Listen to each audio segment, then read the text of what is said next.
Welcome back to a special edition of America Decides from the CBS Broadcast Center in New York. Former President Donald Trump's running mate turned to a Minnesota Republican to help him prepare for tonight's debate. Congressman Tom Emmer worked with JD Vance as a stand-in for Minnesota Governor Tim Walz. And Congressman and House Majority Whip Tom Emmer joins us now. Congressman, good to see you. Thanks for being here. So, talking to the Vance team, they say that you were very impressive in your impersonations of Governor Walz. Can you kind of take us into that debate prep? How did you kind of get inside Walz's mind, and what kind of oppo did you prepare for to prepare Vance for this debate? Well, Caitlin, first, thanks for having me. Ed, good to be with you both. I was honored to be asked to play a very small part, but I spent, the entire team, my team and myself spent about a month going through every debate Tim Walz has ever done in the last 20 years.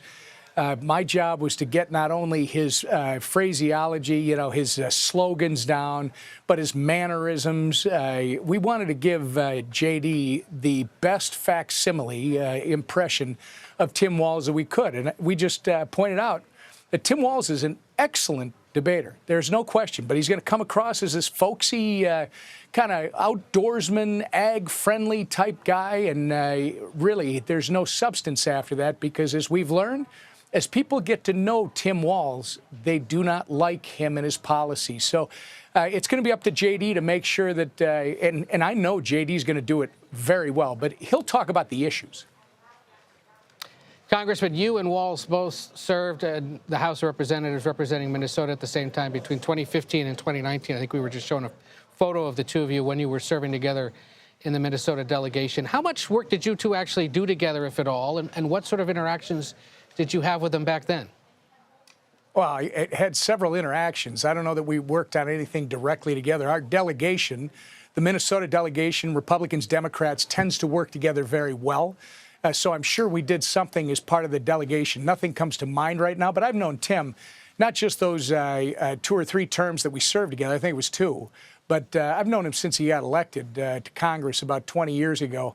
And the relationship was good, but I have to tell you, Ed, he was playing a character. He was playing this folksy, ag-friendly, because he represented an agricultural district, outdoorsman that he tries to carry off now. But as soon as he got elected governor, I mean, he is not well liked. In the last gubernatorial race, we have 87 counties. He only won 13 and barely won with 52% of the vote. In the 72 districts that Tim lost, he got 37% of the vote, Ed, including his old congressional district, which he lost by almost 10 points. So I think what you find out is what you see is not what you get when people learn that he doesn't have anything to offer except supporting the radical views on the economy, the border, and foreign policy that Kamala Harris does. I think the choice will be pretty clear.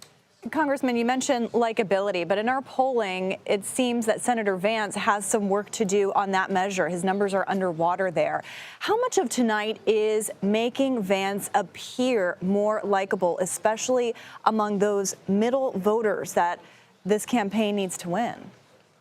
Look, when it comes to the likability factor, Tim Walz, as people get to know him, I've made it clear, they're not going to like him or his policies. When it comes to JD Vance, he's all substance. And what you're going to get tonight, he's going to talk about the economy, how it worked under Donald Trump and how it was broken under Harris and Biden.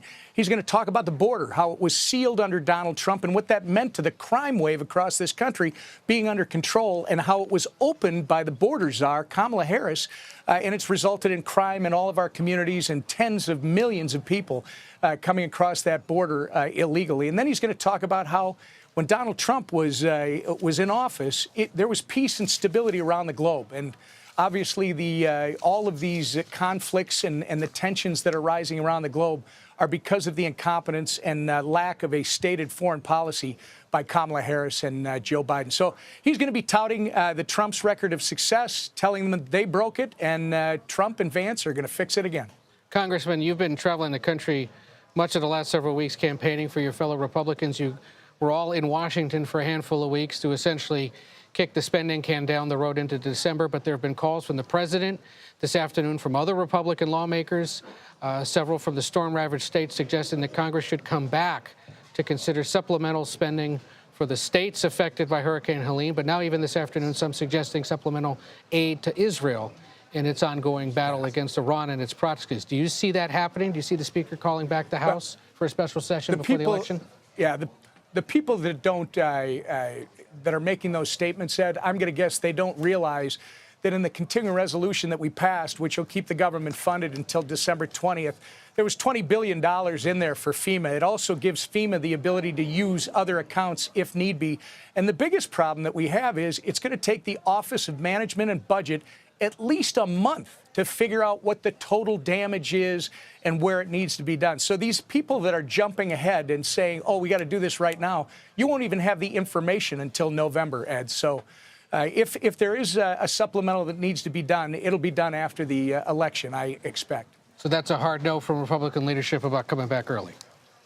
I'm just telling you about the mechanics. If there was something to come back for, if the Office of Management and Budget could actually tell us these are the numbers and this is what it's going to take, then maybe there's something to consider. But you don't ignore what I told you. We put $20 billion in that CR for FEMA. So the money's there right now. It should carry us well into November. And if there is an issue that has to be addressed, I'm certain that Republicans and Democrats alike during the lame duck will do that.